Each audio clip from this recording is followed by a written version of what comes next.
A great series isn't a story.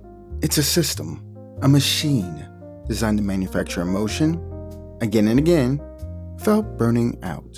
Most writers don't think of it that way. They build a killer first arc, set up a big mystery, introduce some fun character dynamics, and for a while, it works. But then, things start to wobble. The pacing drags, the characters stall, the audience starts losing interest, and the writers sitting there wonder, why isn't this landing anymore? It's not a lack of talent. It's not because the story was bad. It's because the whole thing was built like a house of cards, not a functioning system. That's the trap. Most people approach a series like it's just a longer story. They think if they stretch it out and throw in some twists, it'll hold. But a real series, the kind that lasts, the kind that pulls people back week after week, book after book, arc after arc, it's not held together by plot. It's held together by structure, by design. In this video, I'm going to show you what the design actually looks like. Not some formula, not a step-by-step outline, but a way of thinking that cuts through the noise and helps you build something that actually works. Part 1. Rethinking the series. If a series is a system, then what is that system doing? What's it built to produce? It's not just about advancing plot. That's a trap. A lot of writers fall into this idea that if the story keeps moving, the audience will stay engaged. But that's not how it works. A series is a delivery system for a specific kind of emotional experience. That's it. That's the entire job. Whether it's suspense, comfort, mystery, catharsis, power fantasy, slice of life coziness, the series is built to deliver that experience again and again across episodes, arcs, seasons. And if it stops delivering, people drop it. So what keeps that emotional engine running? It needs a core mechanic, something repeatable, something that scales, something that fills the emotional experience without exhausting it. That could look like a character dynamic, a premise, a structural loop, or even just a central tension that never fully resolves. For example, House MD isn't just a doctor show. It's watch a brilliant asshole get dragged into messy human problems and outsmart everyone while emotionally isolating himself. That's the mechanic. The puzzle of the week structure is just a delivery format. Or take something like Stranger Things. Yeah, you've got the monster stuff, the 80s nostalgia. What actually keeps people invested is that emotional through line. A group of kids standing together against the unknown, bonded by love, loss, and loyalty. That feeling is the engine. The supernatural is just the context. Even something as sprawling as One Piece has an emotional mechanic baked into every arc. Here's someone with a dream. Here's what's standing in their way. Now watch Luffy risk everything to help them get it. That's what makes it work. Not the lore, not the powers, the feeling. And when a series knows what that feeling is, what it's actually delivering, it can do almost anything. New characters, bigger world, genre shifts, doesn't matter. The machine still runs. But when a series loses track of that core mechanic, when it starts chasing spectacle instead of experience, that's when it breaks down. That's when people stop watching. Not because the plot got weird, but because the feeling disappeared. And the worst part? Most writers don't even realize what their engine was until it's gone. They were flying blind the whole time.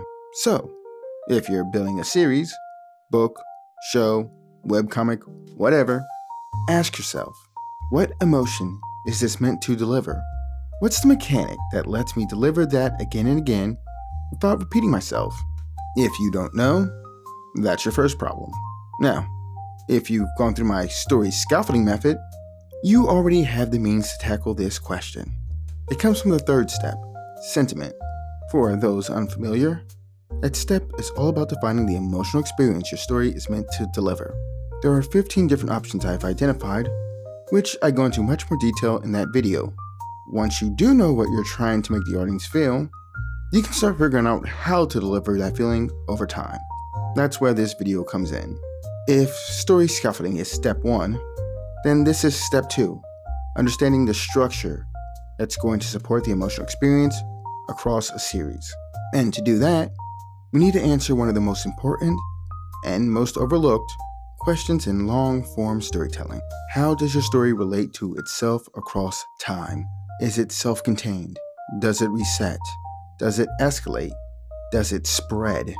That one decision shapes your plot, your pacing, your character arcs, everything.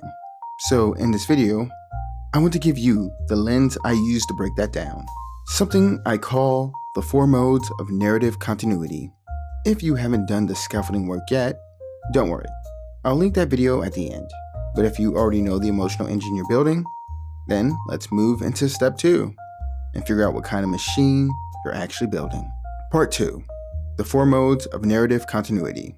That system, the bones of your storytelling approach, is defined by how your narrative connects to itself across time. Or are you telling one clean arc, or building an endless loop? Are you stacking tension, or rebooting it each week? That's what I mean by narrative continuity.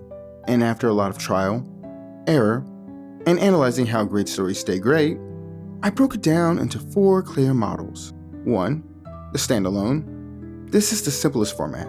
One story, beginning to end, fully self-contained. No cliffhanger. No sequels required.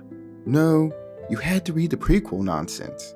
Think Gone Girl, The Road, Chernobyl, Whiplash. These stories hit, and then they're done.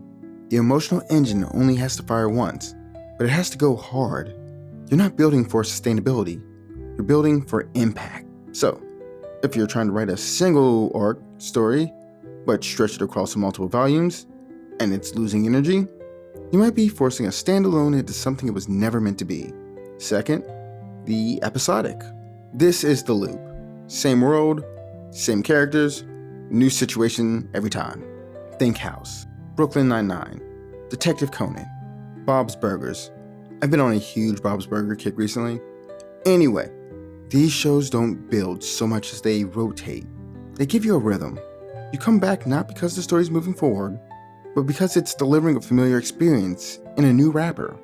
The emotional experience here is modular. It can run forever, as long as you keep it interesting. But episodics burn out when they forget to evolve the edges. Change the tone too much, overplay the formula, start repeating yourself. The whole thing starts to feel like a rerun. Third, the serial. The most common format in modern long-form storytelling.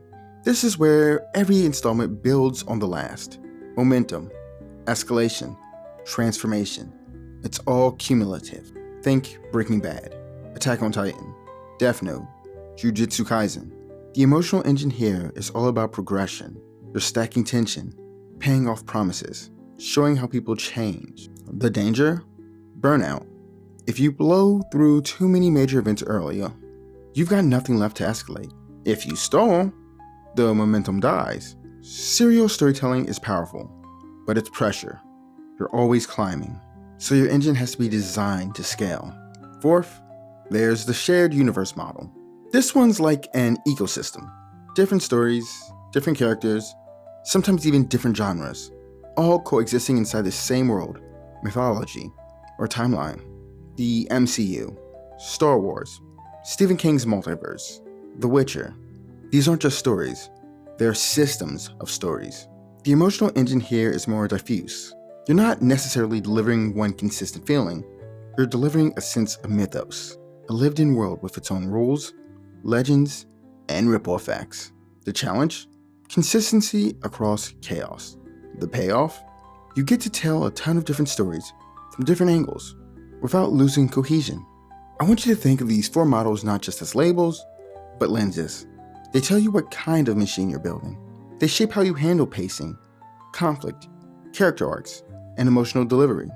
Now, most writers never choose one. They just start writing and hope it holds.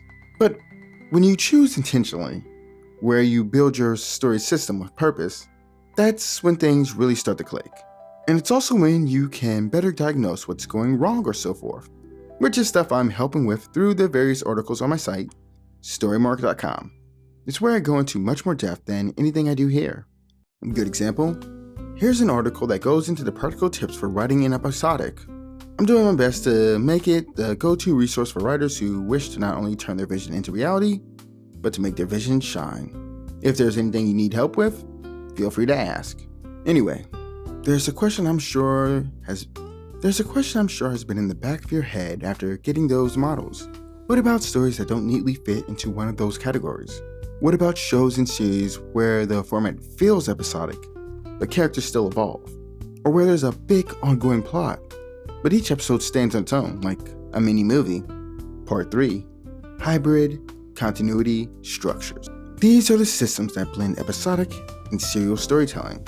And honestly, they're some of the most powerful, addictive formats in modern storytelling, when they're done right. The problem is, a lot of writers stumble into them accidentally or go about it haphazardly.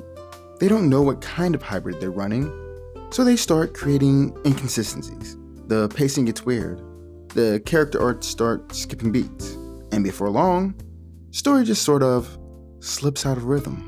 So let's clear this up. There are 3 main ways hybrid continuity structures tend to work, and once you know which one you're using, you'll be able to control the tone, pacing, and payoff with way more confidence.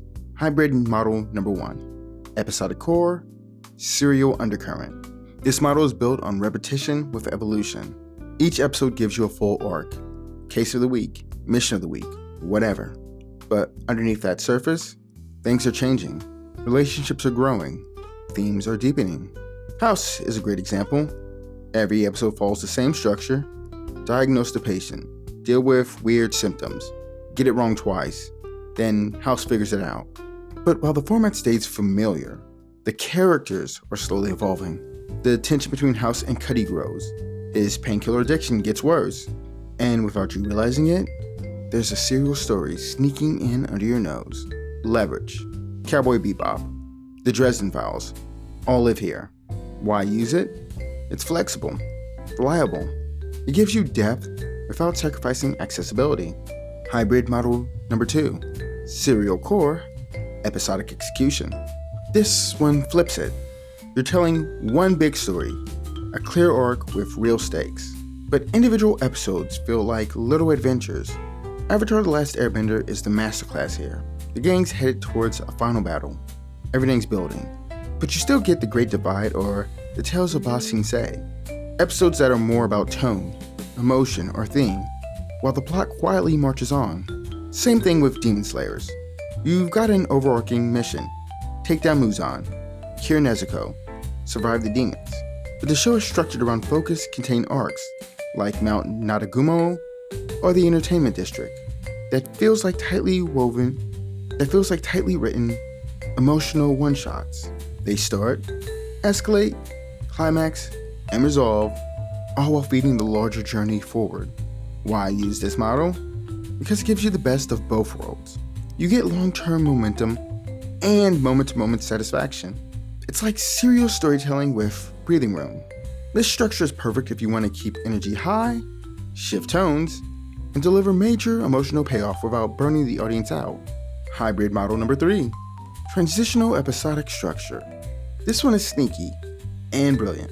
You start completely episodic, no prior knowledge needed.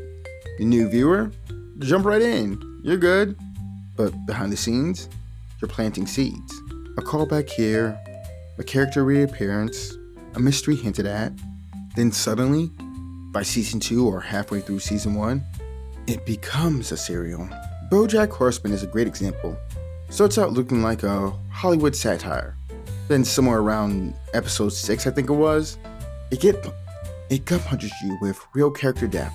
Buffy the Vampire Slayer, Person of Interest, they all use this. The key is that serialization is earned. You give the audience time to fall in love with the characters first, then you start escalating.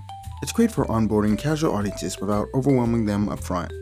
And when it hits hard. If you can think of examples that fit any of these categories, I'd love to hear about them in the comments.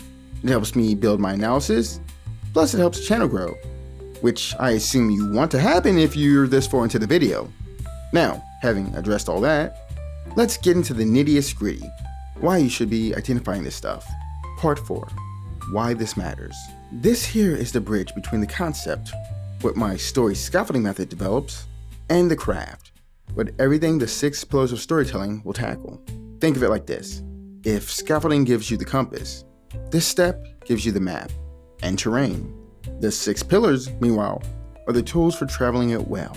Here, I'll show you what I mean with a little example I started developing in the past video.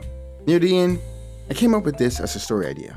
A man haunted by the sins of his ancestor embarks on a ruthless hunt to track down and destroy the deadly weapons forged by his serial killer father before they fall into the wrong hands and unleash more carnage. So, now I need to think of the delivery system. In my case, I've already identified the emotion, so I can move straight to deciding upon the narrative continuity. In this case, I wish to make something episodic overall, something with regards to short stories as episode. I like the idea of each short story being about finding and destroying each of these. And when thinking about the audience, I want them to be able to jump into almost any story and enjoy the episode. I do, however, also want to make it so those who experience each story can feel a sense of progression with things, that there's a reward for reading each. So, with that in mind, I need to decide on the hybrid method I'll work with. For this, I'm going to go with, given my natural tendencies and the actual idea, serial core episodic execution is the ideal. Now, having identified that, I can better determine how I approach future things or diagnose issues. For instance, with character writing in serial core episodic execution series, I know it's best to give the character a long arc that can't be resolved in one episode instead of being someone trying to do everything across every episode. Or, when it comes to antagonist, I now know I need to consider both the episodic antagonist and serial antagonist.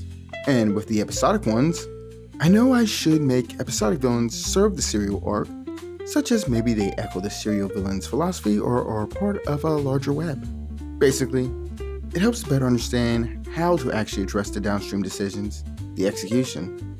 This is actually the biggest reason all this matters. When you don't know what kind of structure you're working with, you start asking the wrong question. You try to fix the pacing, but you never decide if the story should escalate or reset.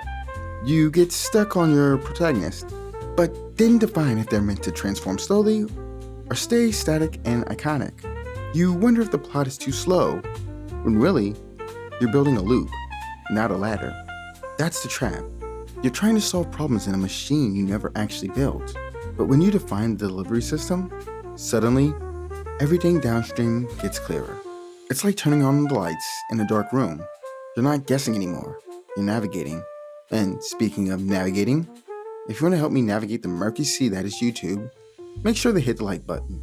And drop a comment telling me what kind of continuity model you're building, if you're up to this, and would like to know more about it. Oh, and for those looking to just get started, all you technically need is the Story Scaffolding Method in this. Pantsers can dive in from here, discovering as they go. And if you're an outliner, you'll want to turn on notifications so you know when my next video drops, which will go deeper into the 6 pillars of storytelling.